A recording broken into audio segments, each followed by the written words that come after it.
Alba. Bienvenue dans un nouveau vlog. Alors aujourd'hui je vais vous prendre avec moi tout au long de la journée. On est tous en confinement, donc c'est pas des journées hyper ouf que nous vivons, mais ça a le mérite d'être des journées tranquilles, chill, parfois intéressantes. Là il est presque 10 h, je me suis levée ce matin avec Alba à 7 h du matin. Moi c'était chouette qu'elle soit levée plus tard.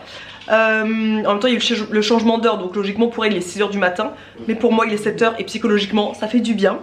Ensuite je suis allée lire 20 minutes, j'ai fait ma séance de yoga, j'ai pris ma douche, je me suis préparée. Et là j'ai préparé le smoothie pour ma mère, Maoni, donc la fille de Mathieu, et moi-même. Donc c'est un smoothie aux choux cales et non pas aux épinards, parce que tout simplement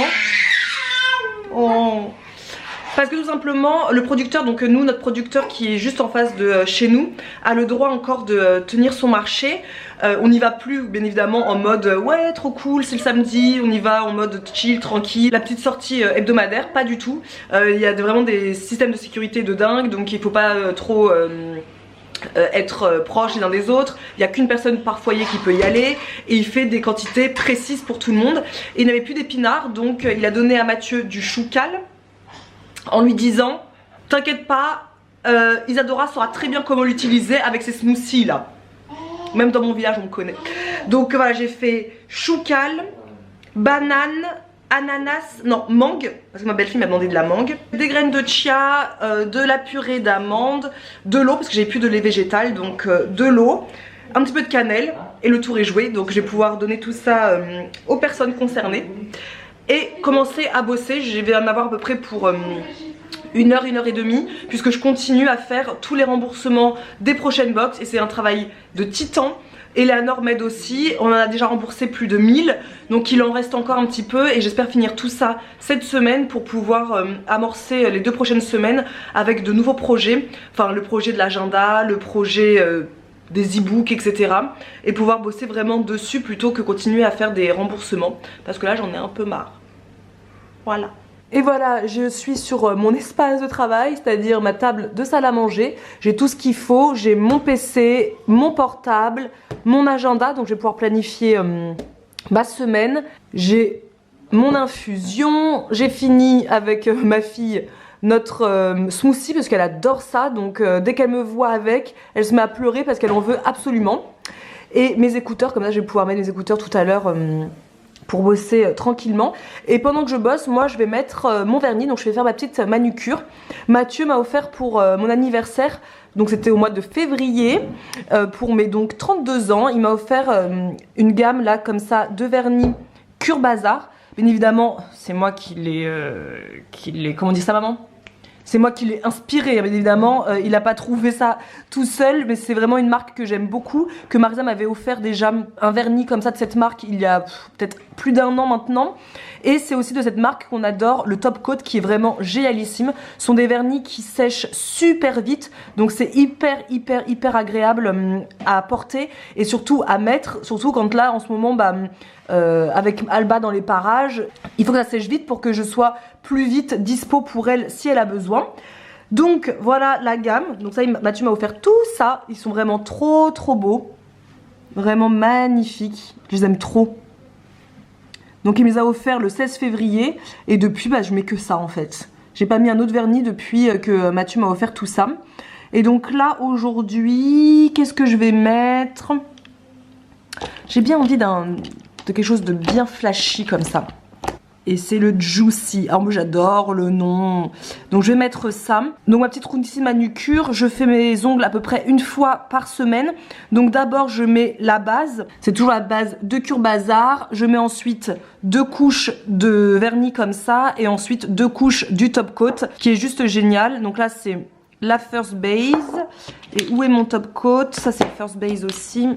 Voilà, c'est celui-ci qui est vraiment, mais alors, génialissime. Il fait comme si on avait des ongles en gel. Et ça permet de sécher très rapidement le vernis. Donc il est vraiment génial. Donc moi je vais le faire en travaillant. C'est ce que je fais la plupart du temps d'ailleurs. Comme j'ai besoin que de mes doigts sur le clavier, je peux en profiter pour mettre ce vernis. Ça me prend en tout et pour tout 10 petites minutes. c'est tout. Et la clé pour avoir le vernis qui dure dans le temps, parce que c'est une question qu'on me pose beaucoup, mais comment tu fais pour garder ton vernis longtemps? C'est tout simplement d'utiliser des gants quand on fait le ménage, ça c'est vraiment la base. Et quand on fait la vaisselle, moi je mets toujours des gants pour justement que mes mains déjà ne soient pas trop fragilisées et que mes ongles ne soient pas cassants, dédoublés, mous, etc.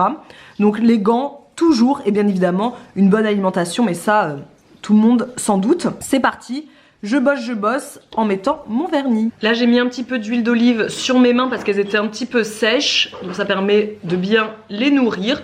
Donc c'est soit de l'huile d'olive quand je suis en bas parce que j'ai la flemme de monter chercher mon beurre de karité, mais sinon je mets du beurre de karité régulièrement dans la journée sur mes petits doigts. Hop, tac tac tac, on commence avec la base.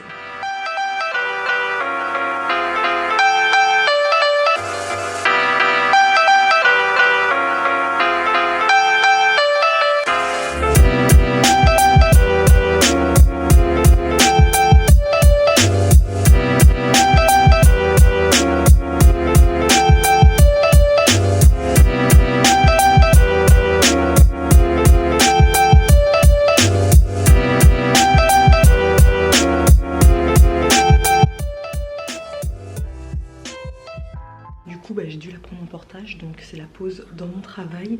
J'ai pu travailler que même pas, je sais pas, 3/4 d'heure. Et elle a voulu faire une petite sieste, donc petite sieste, c'est la deuxième sieste du matin. Donc là il est à peu près 11h30.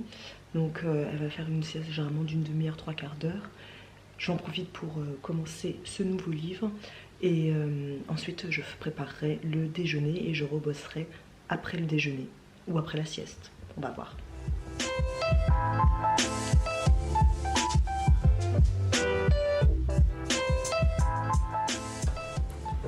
Bon bah plus de 2 heures plus tard, elle s'est enfin réveillée. Donc moi je suis restée sur le canapé, j'ai bouquiné, j'ai eu Marisa au téléphone, j'ai regardé des vidéos YouTube et j'ai pas fait à manger du coup, hein, bien évidemment. Donc c'est Mathieu et ma mère qui se sont mis à faire le repas. J'avais déjà prévu de toute façon le repas du midi, j'ai prévu de toute façon tous les repas de la semaine, je vais vous montrer. Sur le meal planner qu'on vous avait déjà proposé dans une box l'année dernière, j'ai noté vendredi soir, j'ai noté tous les repas de la semaine. Comme ça, je savais précisément ce qu'il fallait acheter samedi quand on est sorti pour faire, enfin on est sorti non, Mathieu est sorti pour faire quelques courses et je lui ai demandé en fait d'acheter ce dont j'avais besoin pour tous les repas de la semaine. Donc ce midi c'était un chili de haricots rouges avec du riz. Donc j'avais déjà prévu tout ça, mais du coup c'est ma mère qui l'a fait, mais elle sait pertinemment comment faire notre petit chili qui est sur notre chaîne YouTube et notre e-book. De toute façon le premier e-book de 50 recettes saines, parce qu'en fait là j'ai fait que un menu avec tous nos e-books en fait. Ça m'évitait d'aller chercher de nouvelles idées. J'ai pris nos 3 e-books sur mon PC, ils sont toujours ouverts en fait, les 3 PDF. Et j'ai fait mon menu de la semaine avec tout ça. Donc ce matin c'était normalement du muesli maison. J'en ai donné que à ma belle-fille. Et puis finalement nous on a pris que le smoothie. Chili haricots rouges pour ce midi et pour demain midi, s'il en reste normalement il devrait en rester. Cet après-midi on va faire des bounty maison avec ma belle-fille. Et pour ce soir ce sera du cake brocoli truite, également dans notre premier e-book de 50 recettes saines que je vais faire tout à l'heure aussi. Et il en restera aussi pour demain soir. Et puis voilà, et puis salade de pâtes mercredi, le cheesecake au citron de notre dernier e-book de printemps qu'on va faire aussi. Comme ça permet de faire des petites activités aussi, pâtisserie avec Maoni, puisqu'elle adore faire tout ça. Voilà, donc ma mère a tout préparé. Elle a préparé le repas de Alba. Donc là c'est quoi? C'est une purée de patates douces, maman? Oui. C'est purée patates douces et chèvre, avec son petit bol de fromage blanc, puisque maintenant le midi elle ne fait pas de tété, elle prend un laitage. Et maman a préparé donc le chili de haricots rouges, du riz, donc là c'est du riz complet. Donc voilà, on va pouvoir passer à table. J'ai trop la dalle, il est 14h25, je tiens à préciser. Voilà, quand je vous dis qu'elle a bien dormi, c'est qu'elle a bien dormi la petite. Et ma mère, bah, elle s'est occupée aussi, puis elle nous a fait des petites brioches. Des petites brioches, ça sent tellement bon, ça sent hyper bon, ça sent vraiment les brioches chocolat quoi, mais ça sent vraiment les douap, les peach, vous voyez? Non, c'est vraiment trop beau, ça donne trop envie. Ah, je vous dis, moi le confinement, on pâtisse hein. On pâtisse comme jamais on a pâtissé dans nos vies. Hein. Et on fait du pain. Et on boulange. On boulange comme jamais on a boulangé dans notre vie. Même si j'ai un robot, ma mère avait complètement oublié l'existence de mon robot qui est juste sur le plan de travail. Du coup, elle l'a fait à la main parce qu'elle n'a pas l'habitude.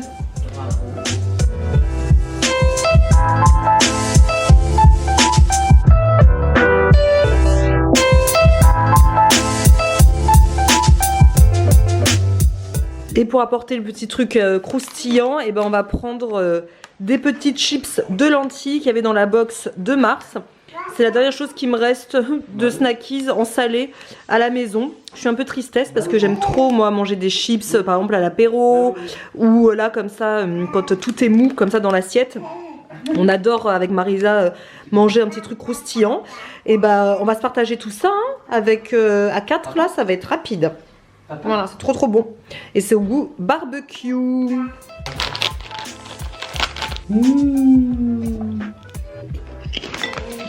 C'est bon. Moi j'en reprends moi parce que je suis à chef.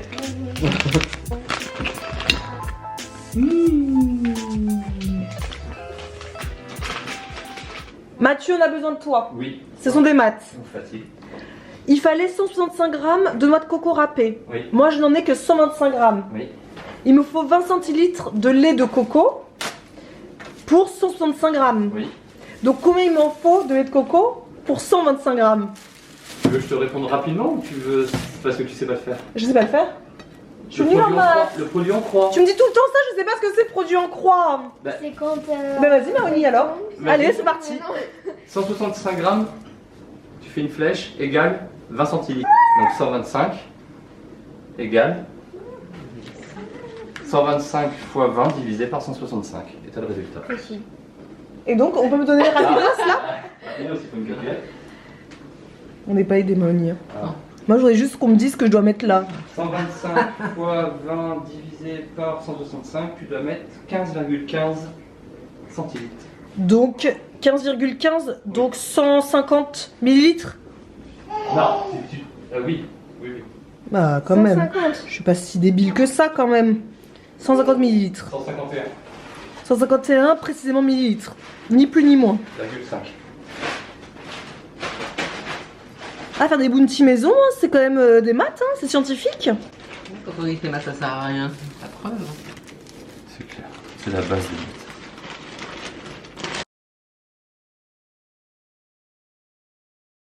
Et ensuite on va mettre du sirop d'érable. Heureusement là c'est en cuillère à soupe, c'est pas en millilitres. Ouh.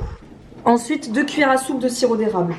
Bah du coup... Là on met la même quantité. Non, là on met la même quantité, on s'en fout. Ah bah non. Non, on veut la même quantité. Pourquoi? Parce que c'est pas grave. Bon, si tu voulais faire comment? Non, tu peux pas. Deux cuillères à soupe. 2 cuillères à soupe, ouais. Si, tu pèses une cuillère. Comme ça ou Oui, plus? oui c'est bon. En fait, si. Allez, un peu plus, faut être généreux. Hein. Ah bah étonnamment. La cuisine c'est la générosité. C'est bon. Et ensuite on va mixer.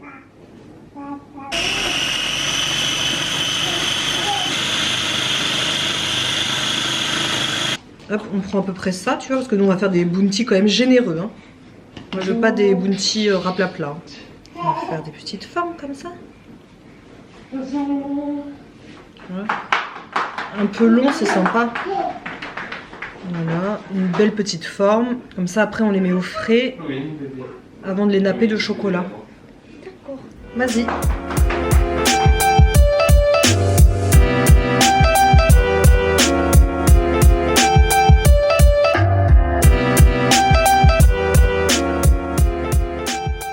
Allez, il est 16h, je me retrouve dans mon lit, je vais faire une petite sieste. Ça c'est vraiment mon rituel du confinement, c'est de faire des siestes d'au moins 1h30. J'aime trop, ça fait du bien. En fait, je bouquine un petit peu d'abord. Donc là, je bouquine Au fond de l'eau de Paula Hawkins, puisque en mars j'avais écrit dans mon agenda intention, dans mes intentions j'avais écrit que je voulais reprendre la lecture parce que j'avais vraiment délaissé la lecture ces derniers mois avec l'arrivée d'Alba, et du coup là j'avais vraiment envie, avant confinement bien sûr, de reprendre la lecture. Et c'est vrai que le confinement a beaucoup aidé à reprendre à fond. Donc là c'est mon 4e livre que je commence. Je l'ai commencé là tout à l'heure quand Alba dormait. Du coup le premier livre que j'ai lu au mois de mars, C'était La fille du train du même auteur, dont beaucoup de gens avaient parlé en disant qu'il était génialissime, etc. Donc que ça valait le coup de le lire. Je l'ai trouvé sympa, c'est ma tante qui me l'avait offert à Noël. J'ai trouvé sympa, mais franchement, si j'ai pas été bluffée par la fin. Moi, je suis une spécialiste un petit peu des thrillers, je suis une grande fan de thrillers. Donc j'aime bien quand je finis le thriller, me sentir complètement...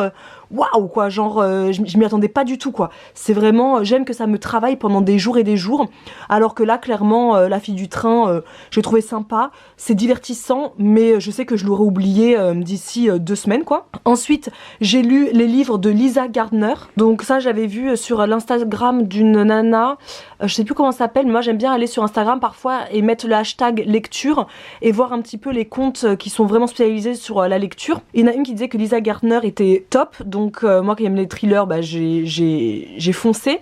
Donc j'ai lu en premier, c'était pas celui-là, je me souviens déjà plus du nom. Attendez, je vais vous chercher. J'ai lu en premier donc Famille parfaite, il était très sympa, pareil, c'est hyper divertissant, je suis prise à fond dedans, donc j'arrive pas à m'en détacher, je le lis le matin, le midi, quand Alba dort sur moi, le soir, surtout le soir parce que c'est là où je lis le plus, je lis à peu près 1h30 avant d'aller au lit, mais j'ai vraiment aimé l'univers. Après j'avoue que les fins ne me fascinent pas, je les trouve pas ouf. Les personnes qui sont donc coupables à la fin, bah, je les trouve assez classiques. Il n'y a rien de waouh. Ah ouais, je m'attendais pas du tout quoi. Franchement, ça me paraît, c'est sympa, mais c'est pas genre waouh. Du coup, j'ai lu en deuxième celui-ci, Preuve d'amour, alors qu'en fait, j'aurais dû lire Preuve d'amour d'abord et ensuite celui-ci. Parce que c'est un petit peu, entre guillemets, une suite du personnage principal. Mais bon, c'est pas grave, j'ai eu celui-là en deuxième. Pareil, je l'ai trouvé très sympa. Mais encore une fois, ce type de livre, en fait, je les aime bien parce que ça permet de se détendre et de reprendre la lecture de façon simple. Mais je sais très bien que si on me demande dans, je sais pas, 1 an, qu'est-ce que t'as pensé de Famille parfaite, et ben je ne saurais même plus vous dire ce qui se passe à l'intérieur. Je saurais même plus qui est le coupable, tout ça. C'est un peu le même style que Harlan Coben. Harlan Coben, j'aime beaucoup aussi, je trouve ça détend. C'est vraiment les lectures que j'aime bien amener avec moi, par exemple l'été, à la plage ou en vacances. Mais c'est vrai que quand tu me demandes 1 an après, ou même 6 mois après, alors t'as aimé ce livre et qu'est-ce que tu penses du coupable? Et bah à la fin, moi je vous dis, bah je sais pas, parce que je me souviens plus du tout. C'est pas du tout comme les livres, par exemple, enfin mon livre préféré de toute façon, c'est La vérité sur l'affaire Harry Kéber, où à la fin je suis juste mais subjuguée parce que je m'y attendais tellement pas, c'était fascinant, il m'a trotté dans la tête pendant des mois et des mois, il m'a vraiment bouleversée pendant des mois. Et encore maintenant, je m'en souviens parfaitement.